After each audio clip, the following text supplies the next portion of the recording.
Yes, Mr. Fraser. One minute, may I please you? Mr. Horace Fraser appears to the appellant.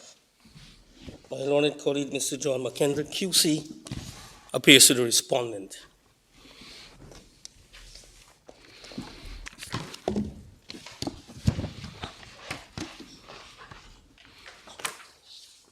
Yes. Now you can take it that we have read both parties' Yes, my lord. written arguments and also the judgments of the courts below. Yes, my lord. My lord, I am faced with the task of overcoming the concurrent findings of the court below. And so I'll endeavor to indicate to the court in relation to the first issue for determination is that the duty that was required of both courts below in relation to the constitutional violation never undertaken. I wish to begin by saying, my lords, that the letter, which is dated the 14th of December, which is at page 40 of the electronic bundle, is one of the matters which the court must have regard for. In particular, its language.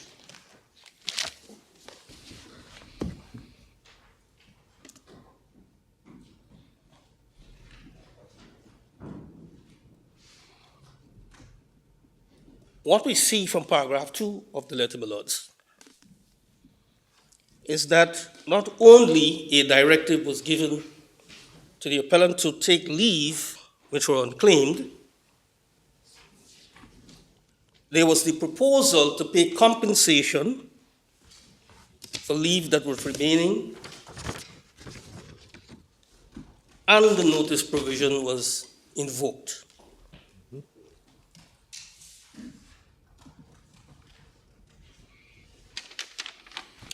In particular, my lords, the last paragraph is a clear indication that what this letter is intended to do was expressly to bring the appointment, as opposed to the contract of employment, to an abrupt end, and that it was meant to be an immediate termination of the appointment. Well, that can't be right, because the first paragraph says that her term of office concludes on the 10th of January 2012. Yes, my lord. Well, that's not immediate. You see, my lords, we're not to the 10th of January, and the findings of the court below was that the contract ended by reflection of time. But here we are at December the 14th, and what this letter is doing is seemingly terminating the appointment that had time to run. Why do you say to the that? 10th of January. Why do you say that? My lord, I'm saying this because the appellant held the office of registrar by the instrument of an appointment. And so the contract and the invocation of terms in the contract cannot be used to affect that instrument.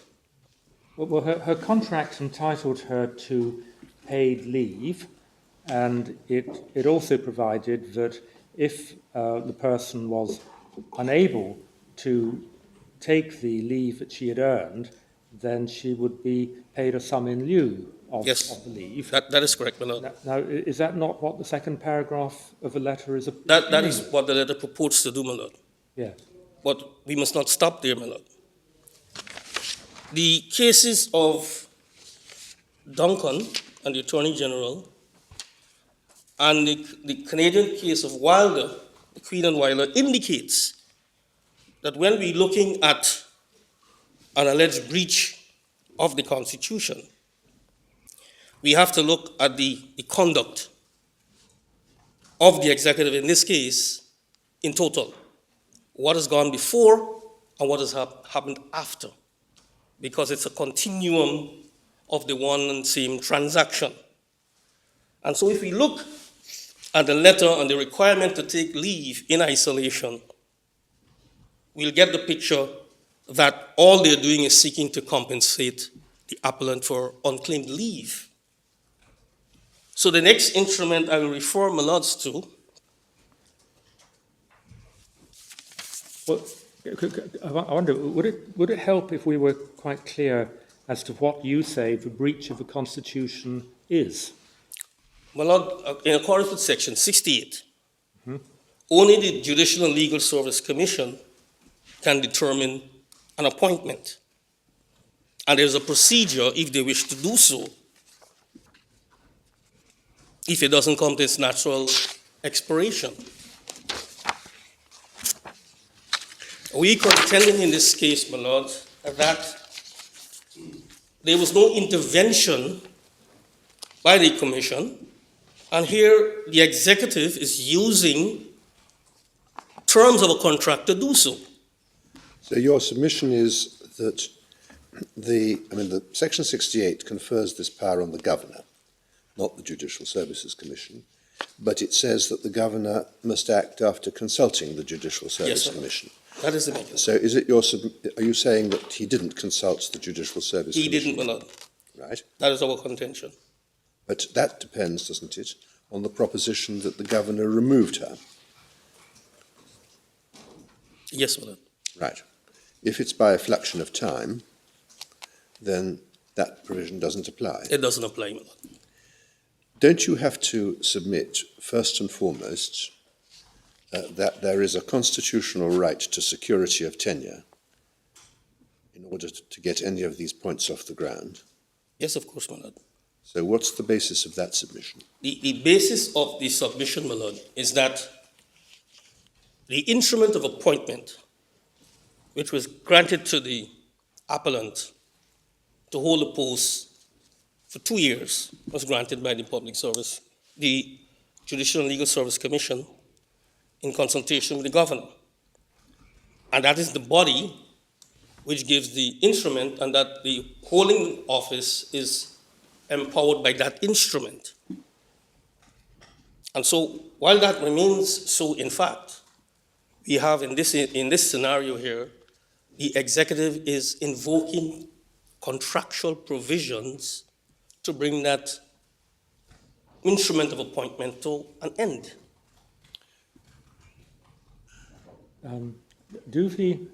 We have to be quite careful about the distinction between the government and the governor. Don't the findings and indeed the exhibits indicate that it was, at the end of the day, the governor's decision not to take on the appellant for a further term, but that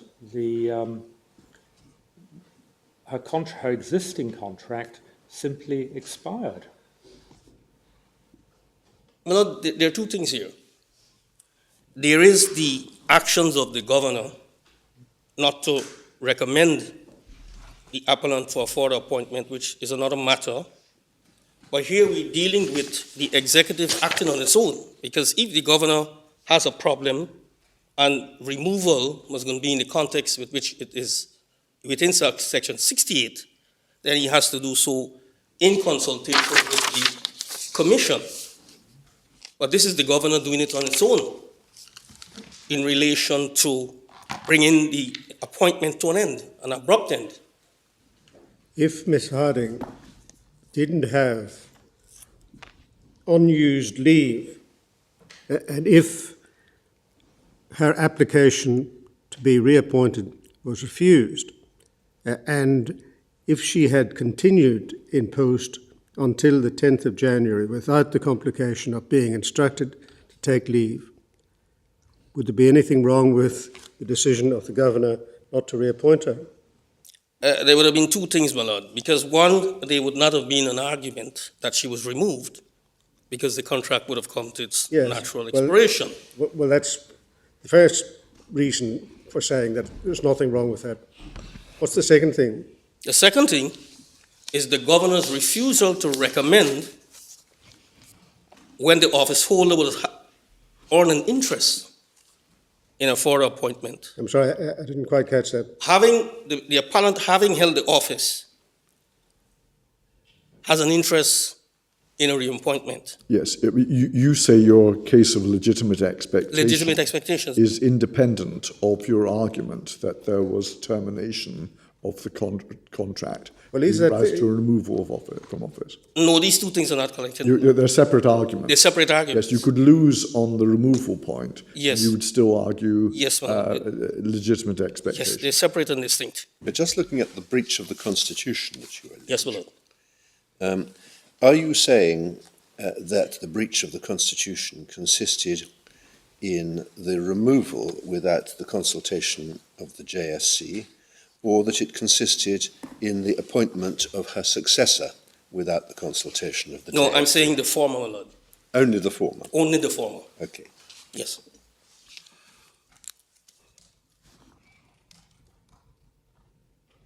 My lord, apart from the notice provision,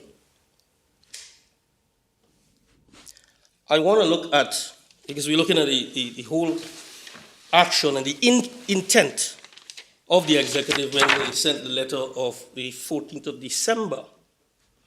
I wish to refer to the appellant's affidavit, which is at page 10 of the electronic bundle.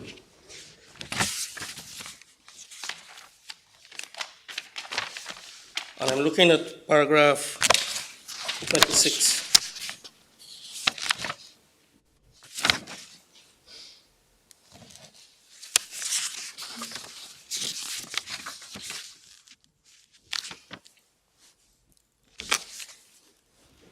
What the appellant says here, my lords, is that she proceeded on 8 days vacation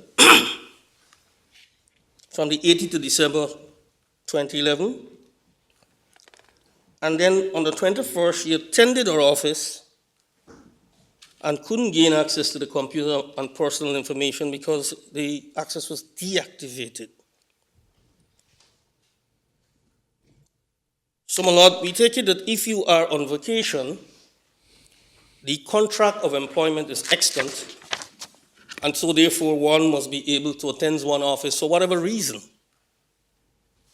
The deactivation, my lords, is a clear indication of the intent that she was removed. The whole intention was to immediately remove her from the office. Well, it's a clear indication that they didn't expect her to be performing the office after the 10th of January, and they didn't expect her to be in the office before then because she was on leave. Does it actually say any more than that? My lords, it can be interpreted in that manner. But, my lord, my contention is, when you look at the holistic picture, with all that was done, there's a clear indication that what they did on the 14th was to put an end to the appointment. And my contention here, my lord, is that this exercise of looking at the intent of these things that were done were not carried out by the courts below.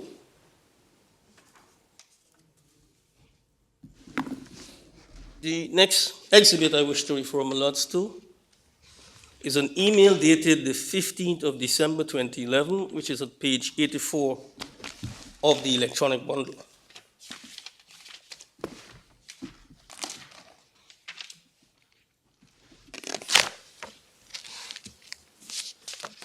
It's exhibit PYH4.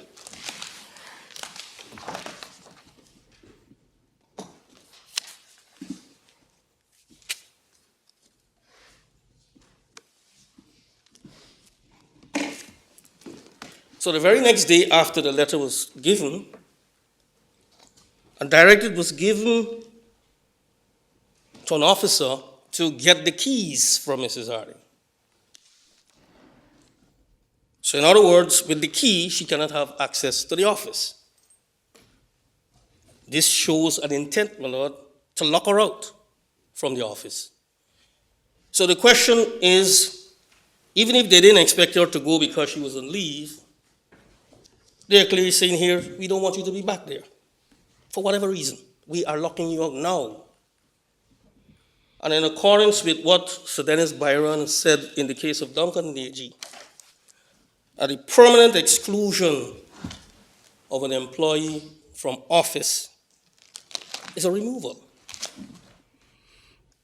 regardless of what euphemism is used. So we are contended, when we look at all these things in the round, we have a clear indication of an intention on the part of the executive to terminate Mrs. Harding's appointment.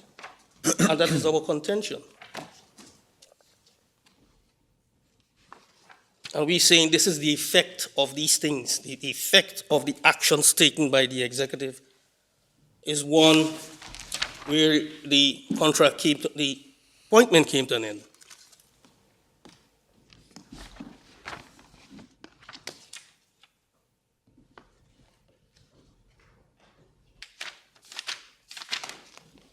Well, the Court of Appeal, in its decision, didn't look at all these matters and never analyzed the matters to come to the conclusion whether, in fact, the appellate was removed. As a matter of fact, they give treatment only to the notice provision. And I would like to refer the court to the Court of Appeal's decision, which is at page 428 of the electronic bundle.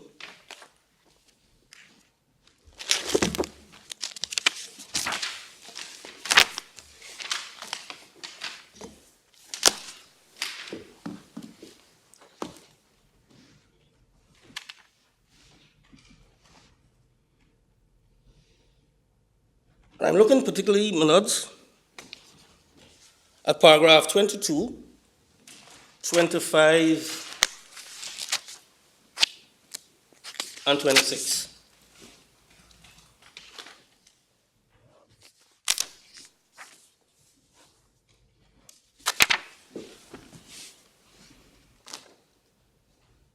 At paragraph 22, Manods, the Court of Appeal was concerning itself with the time that was left for the appointment to expire or come to its natural end. And having ring-fenced themselves in the limited time that was left, they felt constrained to agree with the learned trial judge that the contract came to an end by effluxion of time.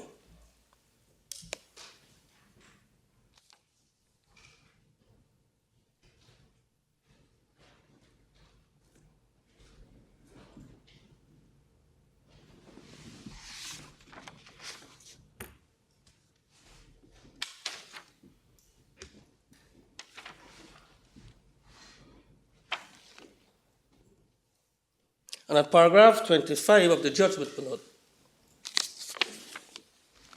the court confined itself with what the letter was doing was indicated to the claimant that she had a requirement under the contract to have her leave and to have it during the term of the contract.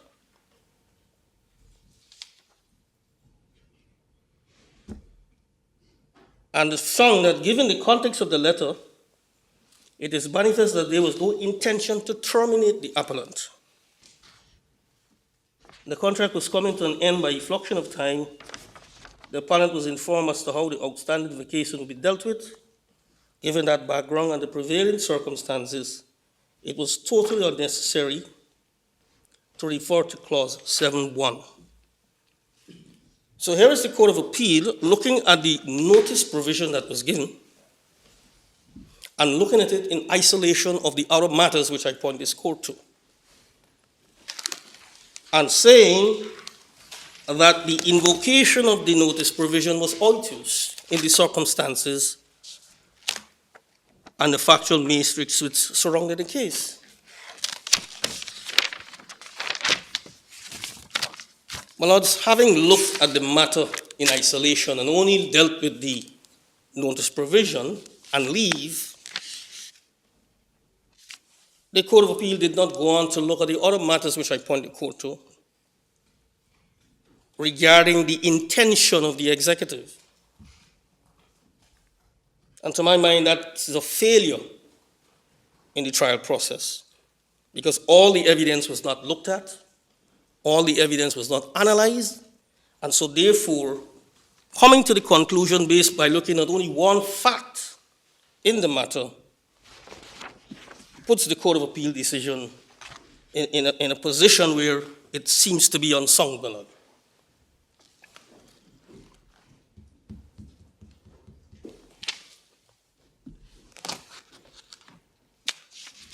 So, my lord, it's our contention in relation to the first issue that the Court of Appeal, having given limited attention to only one factual matrix involving the matter, did not look at all the issues and therefore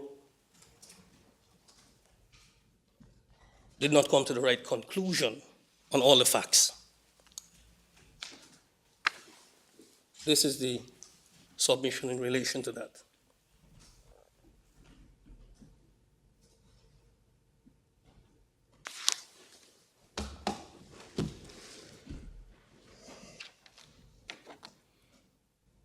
If my lords have no questions to direct to me on this matter, I wish to move on to the second ground, my lords. Yes, Do you leave?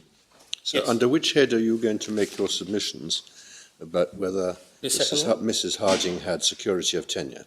Yes, my lord. Is that that's the head you're just coming to, is it? Yes, my lord. I'm coming to that one. My lord, this has to do with the question of legitimate expectation. Second issue. And I want to discuss it in isolation of any substantive or procedural claim to legitimate expectation. I'm limited to the fact that an office holder, like the appellant, having held the office, gains an interest. Just forgive me. When you say that Mrs. Harding had security of tenure, is that based on a constitutional principle or is it based on legitimate expectation? Or both, perhaps? My lord, if you're looking at the claim form, you will notice that the claim form was very sweeping and wide. And in the court below, we withdrew some of those reliefs which we were claiming, especially in the question of security of tenure. So the security of tenure we are speaking about relates to the first issue I spoke about, the limited protection that the claimant would have had, the appellant would have had in relation to her appointment. It doesn't go beyond that, my lord. But are you submitting that she had a constitutional right to security of tenure beyond the 2-year term? No, my lord. Right. You notice That's very clear. the claim and the provision was a bit sweeping because we were arguing a different thing. Okay. So it's really legitimate To the- expectation. Yes, my lord. So on the second ground we're saying, my lord, the appellant, having held that office, has an interest in it, an interest in a further appointment. That interest is protected by law in the form of legitimate expectation. It's protected by the public law, and it is protected by the Constitution as regards the right to have the benefit of the law on her side. And so we're arguing that the new policy directives of the executive that was introduced in 2004 sought to interfere with that right.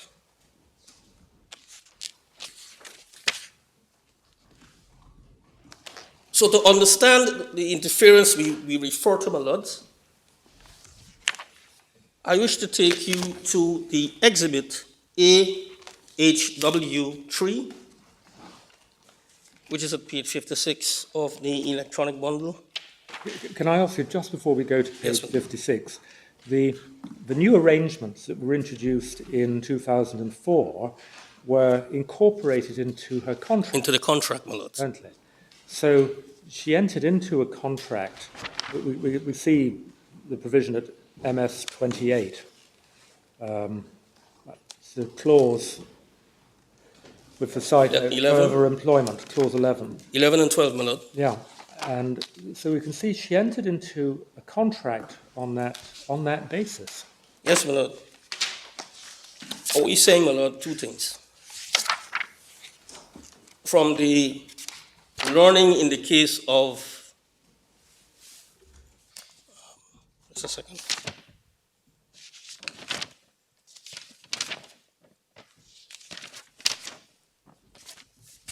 Thomas and the Attorney General.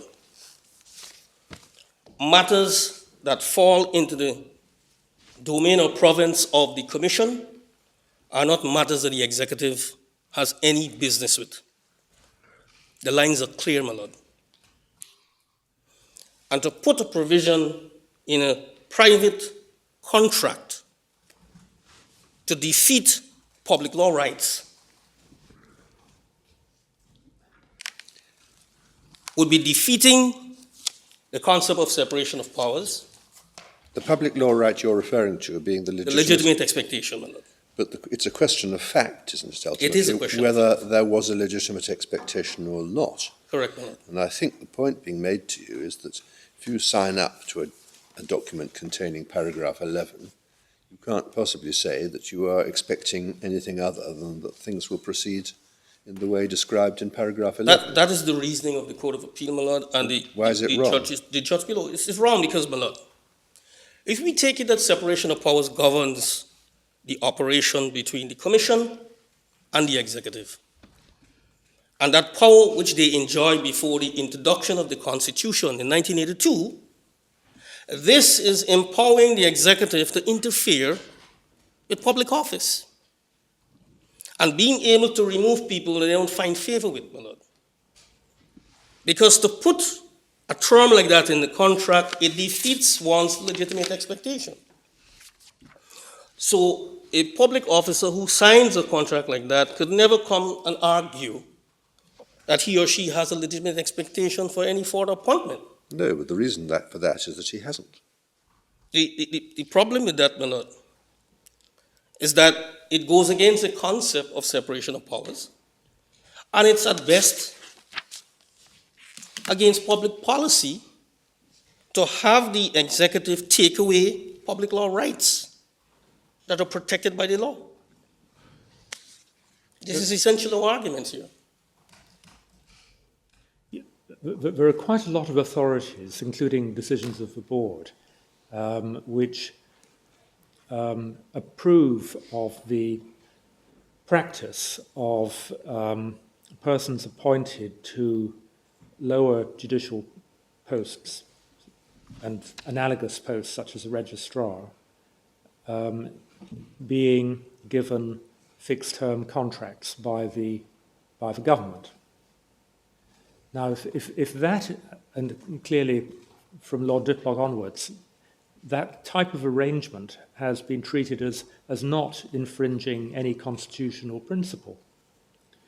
Now, That is correct, my lord. yeah. Now, if you can properly have a contract which imposes a fixed term on the appointment, for example, why can't you properly have one which provides for the advertisement of the post in advance of the appointment of somebody for a period after the expiry of the contract? In other words, what is it that makes Clause 11 unconstitutional if the general idea of having a contract of this kind, which imposes a fixed term on the appointment, is not unconstitutional? My lord, I did not say it is unconstitutional. I said it violates the concept of separation of powers, Right. and it goes against public policy. Now, one of the important things we need to look at, my lord, is that what the court envisioned in Thomas were contracts to deal with remuneration, vacation, and other things in that vein.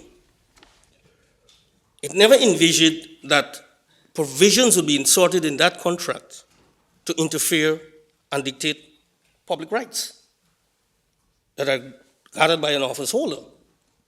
So when they insert these provisions, they were going too far. We're going too far.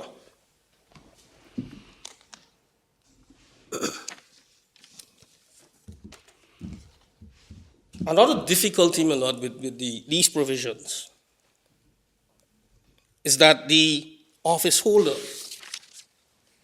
has no right in law, or is not permitted in law, to sign away rights that are vested in the office and that are protected by law. She, having signed that contract, could not purport to divest the office of the right to the protection of the law and the legitimate expectation. She cannot do that by private treaty. And so these two provisions, the appellant haven't signed them, have no contract, enforce no force at law. And that is our contention. So, and therefore, it could not be used to defeat the legitimate expectation which she had gathered or earned by being the office holder. At what point in her tenure did she obtain a legitimate expectation of renewal of appointment? My lord, I believe when she had the first appointment. Immediately upon appointment, she acquired this legitimate expectation. I would not take it that far, my lord. I would say... At what point then? If it's not immediately on appointment? Yes, I would say, my lord, I would venture to say that when she finished the first appointment, she would have had that legitimate expectation. Well, why choose that date? I didn't get you, my lord. Why choose that date? My lord, because she was in the office for 2 years. And during that tenure, she would have earned a legitimate expectation. It would have crystallized on the termination. But her initial appointment, there may not have been clause 11, but her initial appointment was an appointment for 2 years. Is that right? Yes, my lord. Yes. Well, what is it in her initial appointment for 2 years that could give rise to a legitimate expectation that it would be a tenured appointment? As I indicated, my lord, the fact that she held the office, she would have gathered an interest in the office, an interest in a further appointment. And then she was given subsequent appointments, and then came 2004, the new policy which sought to change things. Yes. So on your case, the promise or whatever it was that generated the legitimate expectation predated the new policy. Predated the new policy and continued after the new policy. Yes.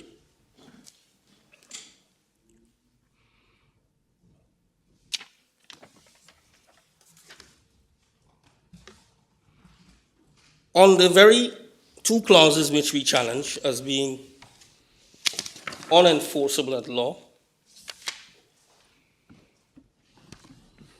we also argue, my lords, that it was an imposition, and that having been an imposition, the appellant and the executive were not at idem with that clause being in the contract. There was no consideration for its inclusion after 2004. Remember, my lords, that she had contracts before that didn't contain these two provisions. These two provisions made their appearance after 2004, and there was no consideration given by the executive for that promise, which she purported to give them. Was the consideration, surely, was the fact that they reappointed her and paid her a salary? Yes, but you are seeking something additional here by its insertion. and she's being paid the same salary she was receiving. And there's no mutuality of obligation here. And so, with all these things, my lord, we saying that the clauses themselves lack enforceability at law. And the Court of Appeal, when they came to the conclusion that the clauses had contractual force, they never venture to analyze the law and to conclude that these things have contractual force. This was just a finding out of nowhere, my lord. There was no analysis of the law. It was just a finding that the court came to in a vacuum. What was it argued in the courts below that the provisions to which you take exception were unenforceable because of absence of consideration, or is that a point which has arisen solely before the board? We took the point, my lord, that they were impositions and that the appellant was not at idem with them.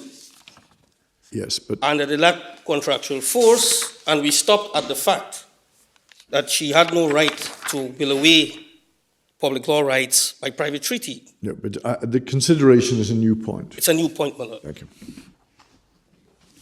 That's a new point.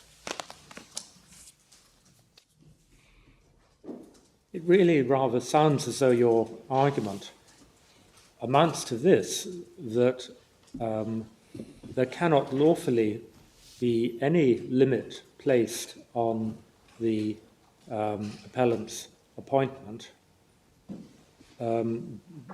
because she always has a legitimate expectation of being reappointed after the expiry of any term which might be in a contract.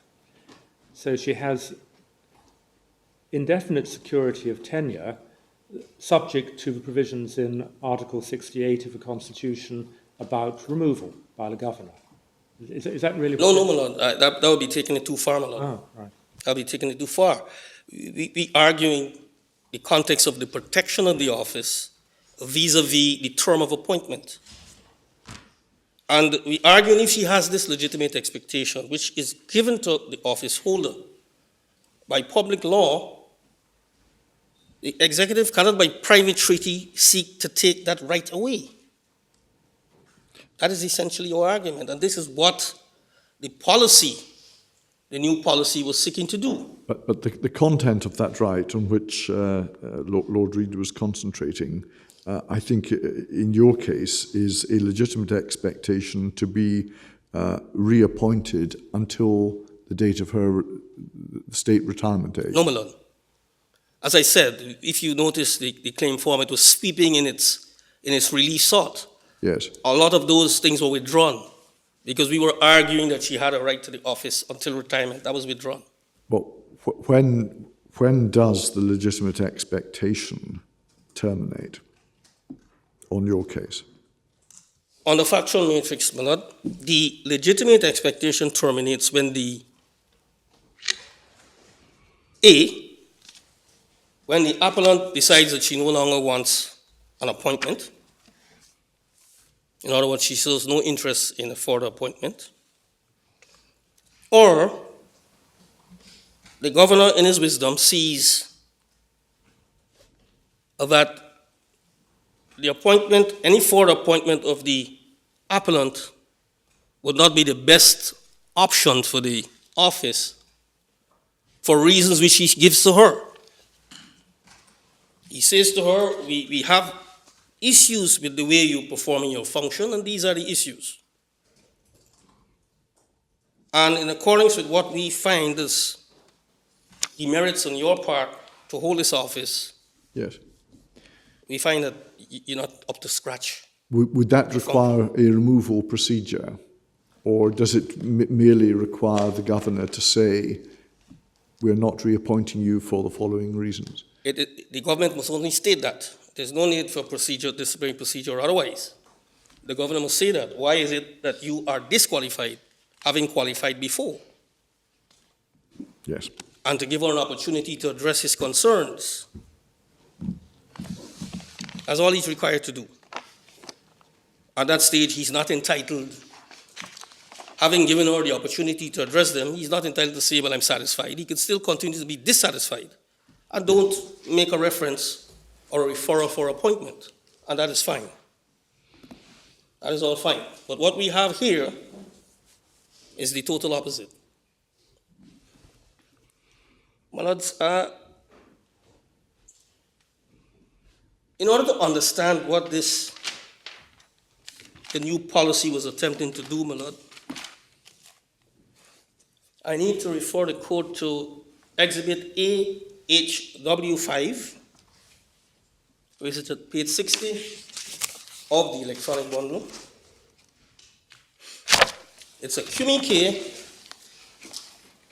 by the Honorable Deputy Governor, dated 9 January 2012. And he says in the last sentence, in paragraph 2 of that communique, gives an indication of the purpose for this new policy. He said, we have, through the operation of law, been able to relieve ourselves of the services of persons who fail to demonstrate Sorry, the level where of... are you reading from? Forgive me. Paragraph 2, my lord, the last sentence. Yes, I follow. Yes. Relieve ourselves of the persons who fail to demonstrate the level of commitment one expects of public officers. It is our hope that such persons have found other employment to which they are appropriately committed. So here the executive is empowering itself to remove people who are appointed by the commission and to keep them out, even though they would have gotten a right to the office by way of legitimate expectation.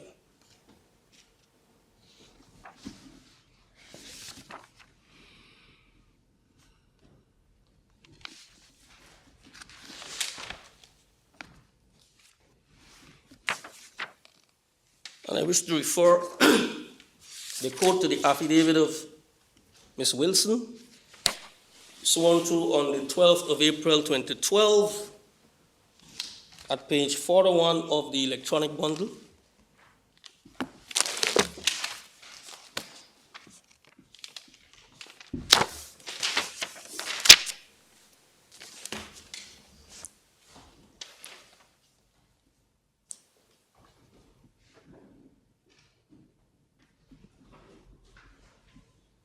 I'm referring to paragraph 12, not. Which paragraph? It's a very long paragraph, paragraph 12. Yep. The one on page 405. Page 44. 41, my lord. 41, sorry. 41 is the start, but paragraph 12, I think, is page 44. Very well, my lord.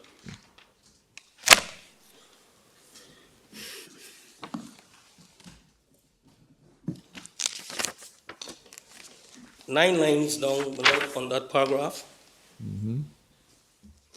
Ms. Wilson is chronicling the reason for the insertion of the clause which seeks to prohibit the legitimate expectations.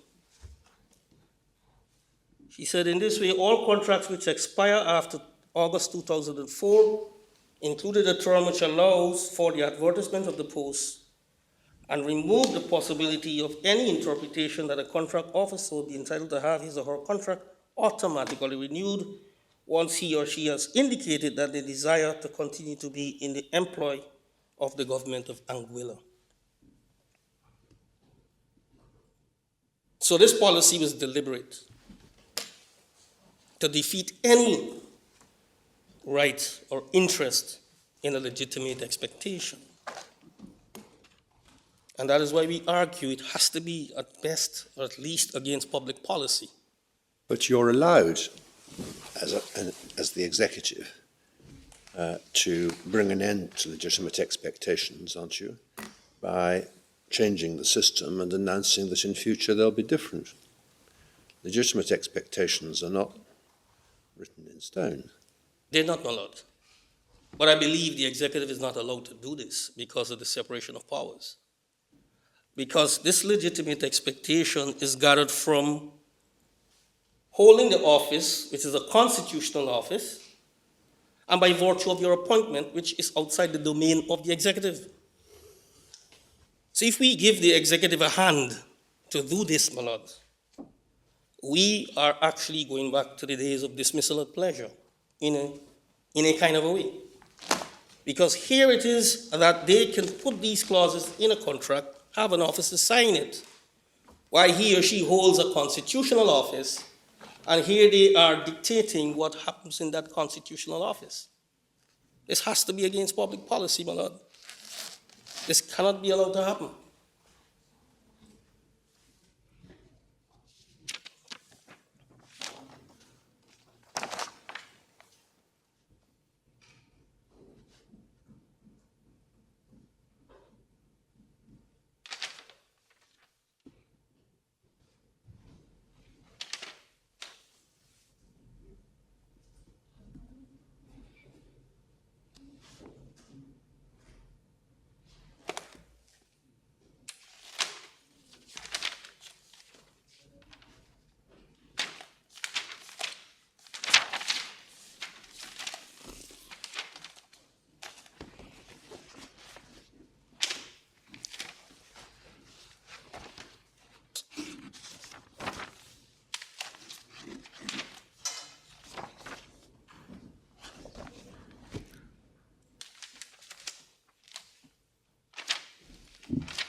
I wish to refer the court to judgment of the Court of Appeal,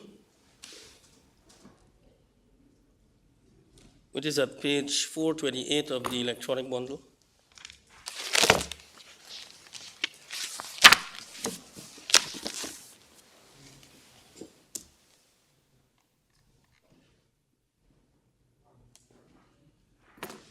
I'm looking at paragraph 23, paragraph 46, madam. Paragraph what? 46.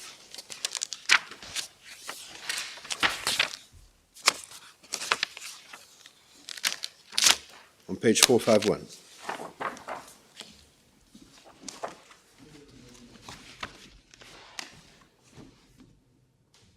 In the third line, my lord, notwithstanding that the appellant had 7 consecutive contracts with the government Anguilla, it has always been within the knowledge and contemplation of the appellant that her contract may not be renewed, as the post will be advertised, and there may be other applicants applying for the post. The appellant was on a 2-year contract. There was no legitimate expectation to a renewal of her contract. Legitimate expectation that her request for a new contract would succeed did not arise.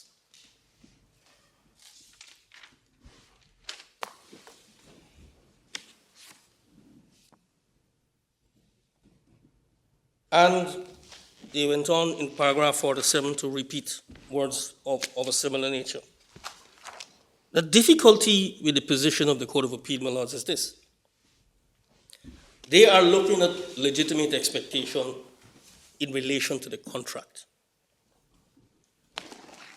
They are not applying legitimate expectation in public law. They are relating it to the contract. And they're basically saying, having signed that contract, you could not be expecting a renewal of the contract, which is a flawed position, my lord. Because the legitimate expectation, as I said, comes out of public law and protected by that law. And so, by looking at it in that manner, the Court of Appeal is not examining the legitimate expectation in public law. And apart from the fact that they've given contractual force to the provisions which we have challenged, it is on the same vein that they apply it now to a public law matter, a public law right. And we're saying in that regard, my lord, that that decision has to be wrong in law as it purports to do exactly what it should not be doing.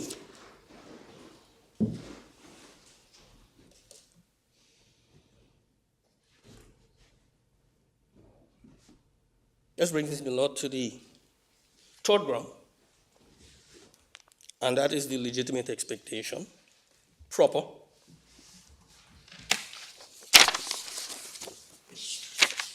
Here, my Lord, be looking at both the procedural and substantive legitimate expectation.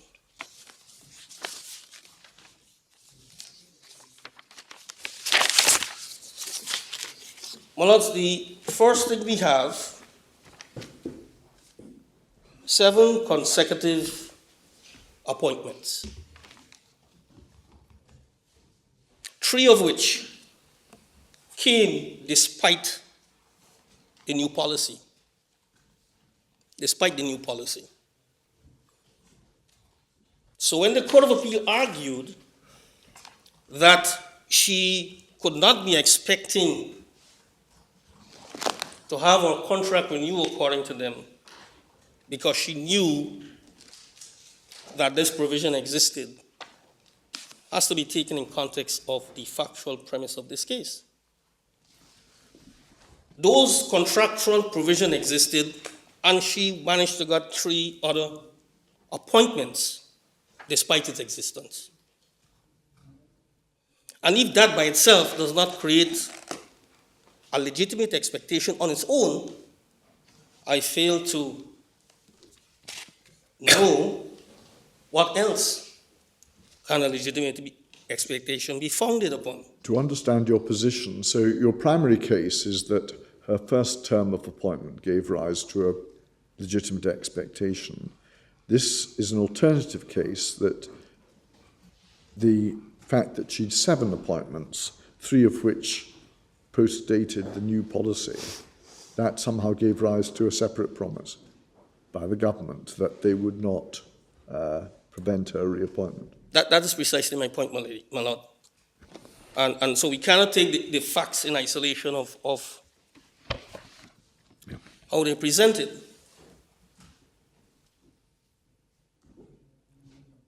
The second point here, my Lord, on the substantive, is that there was no indication that there was a problem with her application for the appointment to the office.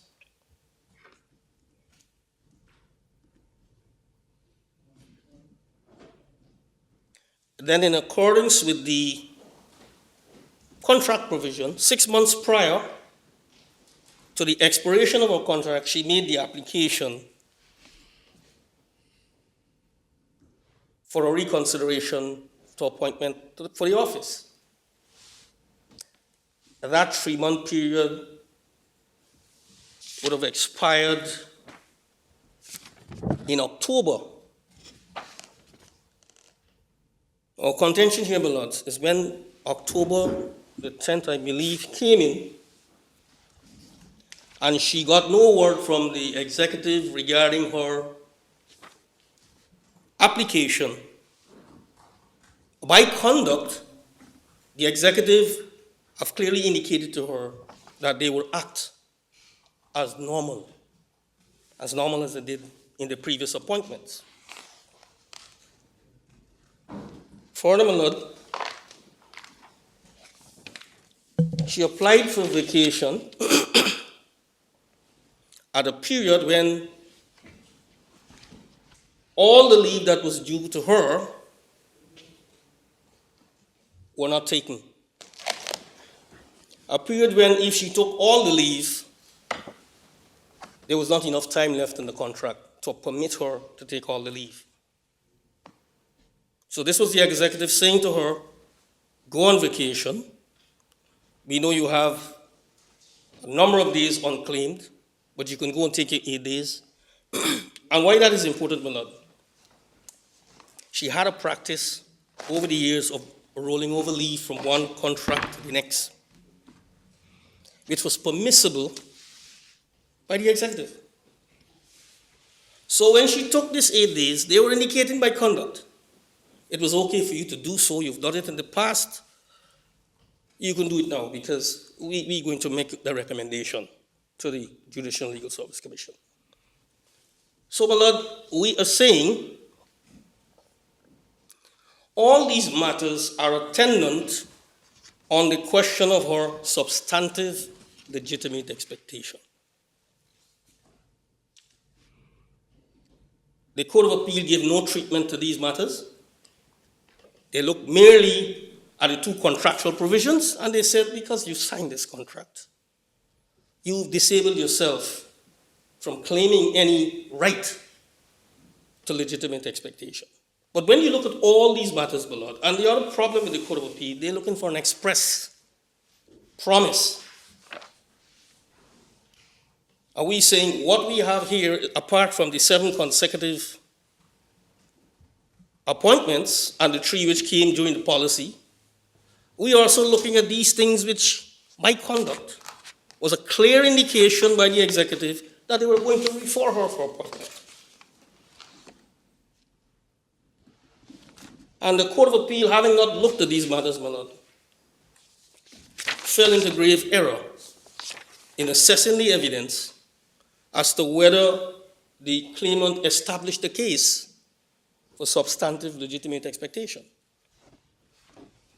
And so we saying that the findings of the Court of Appeal is wrong in law, and therefore should not stand, my lord.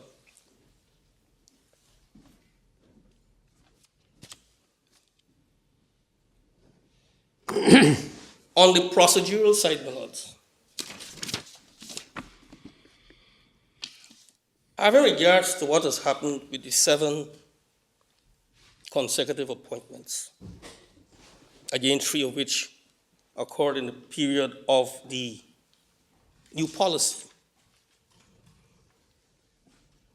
there was no indication to the appellant that the governor was not going to refer her because there was something adverse to her appointment that surfaced subsequent to the 7th appointment. The question which looms, my lord, what happened that caused her, having qualified for the post and to be suitable for the post, what happened after that that caused her not to be suitable or qualified? So in other words, there was no natural justice, no fairness in relation to her application. Are you assuming there that there was a black mark against her which they failed to disclose? I am not saying that, my lord. Well then, where is the unfairness? They said there was going to be a competition. They appointed someone else because they thought that there was someone else who was better. They weren't refusing to appoint her on the ground that she had committed some misconduct, which might have required them to tell her so that she could justify herself. They were simply saying, your contract has expired and we've found somebody better. My lord, you see, the difficulty with that is this. Having her rights in terms of legitimate expectation for the office, that right cannot be defeated by simply saying to the appellant, you need to attend an interview because there's somebody competing for your job. To get to that stage is to say to the appellant, we have a difficulty with you and how you hold this office. Because if the appellant has made the application, as she's done in the past, and she's been recommended, what has happened now that you want to bring somebody in to jostle for the job when she has a legitimate expectation? And it goes back to the policy. This is the policy at work. This is the policy that is against public policy that they are pushing.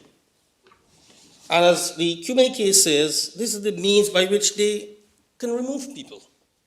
Yes, but you moved on to procedural legitimate expectation, as I understand it. And in that context, normally one might speak about someone being given a hearing before some benefit which they had previously enjoyed was taken from them. What is the breach of procedural expectation that you say occurred in this case? My Lord, the breach is simply not referring her for the appointment. The failure of the executive to refer the appellant for the appointment is the breach. What do you mean by referring for appointment? You mean recommending her? Recommend. But that's substantive, that's not procedural. No, why I say procedural, because if you refuse, there must be a basis for the refusal. Well, I mean, normally a procedural legitimate expectation is an expectation that you're going to be, that the process itself will be conducted in a fair way. It's not an expectation about the outcome of the process. That's correct. And what you have just said suggests that you're complaining about the outcome. What was wrong with the method by which they set about making this decision? The method, my Lord, is to hold an interview. It was wrong to ask for an interview. Yes, my Lord. Now, was that not a matter? Was that not a decision of the governor? That is a decision of the governor. And it's the governor in turn who decides whether or not to make a recommendation to the commission. That is correct, my Lord. Yeah. But in the context, my Lord, in the context of the fact that she has this right which she wished to assert, having regards to that right, the procedure that was adopted to take away the right from her. But if she had a substantive expectation of being reappointed, I can see your argument that in that case she shouldn't have been asked to compete with anyone at an interview. But if she didn't have that and you're relying on a procedural right, then you've got to point to something that went wrong with the procedure for making the decision, independent of its outcome, independent of any substantive expectation that she would actually be reappointed. Haven't you? I agree, my Lord. And that is why I can only point to the fact that it was an interview, and this was the procedure which enabled the governor to take away and wrest the right to legitimate expectation from the appellant. That is all I can argue on that point.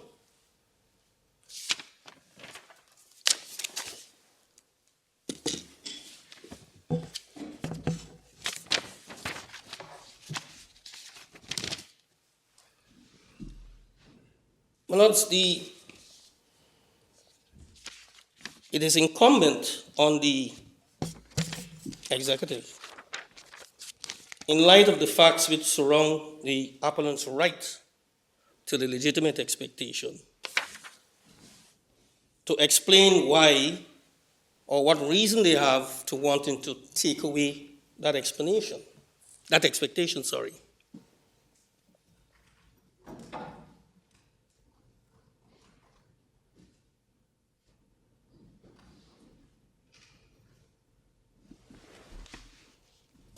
The answer to the appellant's claim contains no reason as to why the governor did not give effect to the appellant's expectation and why they wish to revoke it or take it away on some public justifiable ground, which they have not done. In fact, they've done the contrary. They've argued that they don't exist. So if you argue that it doesn't exist, it means, therefore, you have no excuse, no reason for taking it away. And so that process, as they adopted, falls foul with your Lordship's reasoning in these several cases that came up on that point. the case of United Policyholders Group and others, and the Attorney General of Trinidad and Tobago, and the Barbie case, which makes the point that if you're going to take away that expectation, you don't give effect to it, you must have a proper explanation. And the only thing we can see why that expectation was taken away was the public policy, which we argue, my lords, that are against public policy. And so therefore, they have no, it's for a collateral purpose and not for any genuine purpose, my lord.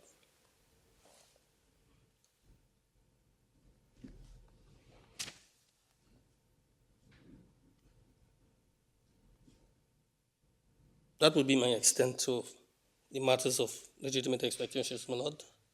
And I move on to the fourth ground, yes, and that is the delay, my lord. I think this board has made it very clear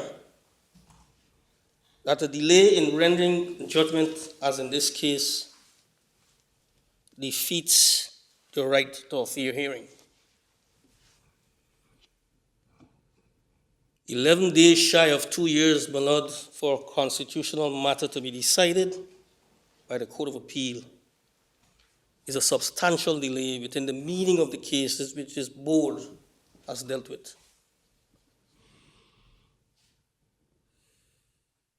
We propose, my lords, in this regard, that rather than declaring the breach, that the court should go on to allow the appeal on that ground, or to refer the matter to the courts below for an assessment of damages on the breach.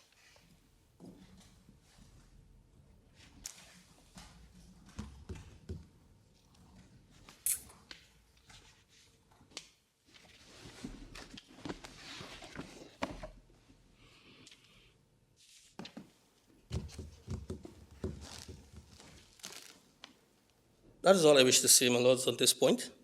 I think the authorities are very clear, and I need not belabor that point. But I come to the fifth issue.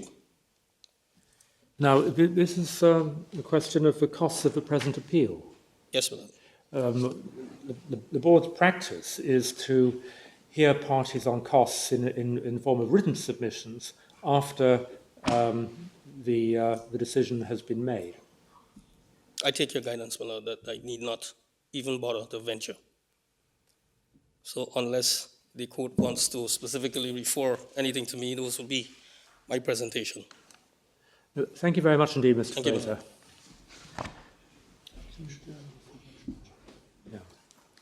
The court is going to adjourn for a short time to take stock of where we've got to.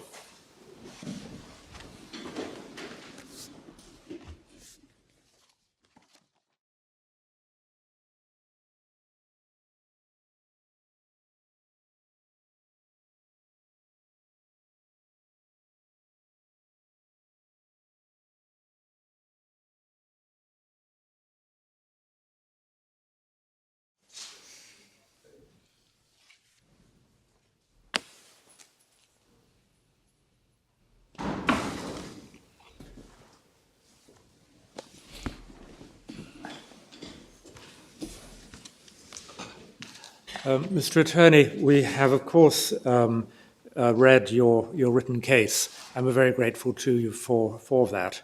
We don't feel that we need to call on you to add to it. Obliged, my lord. Thank you.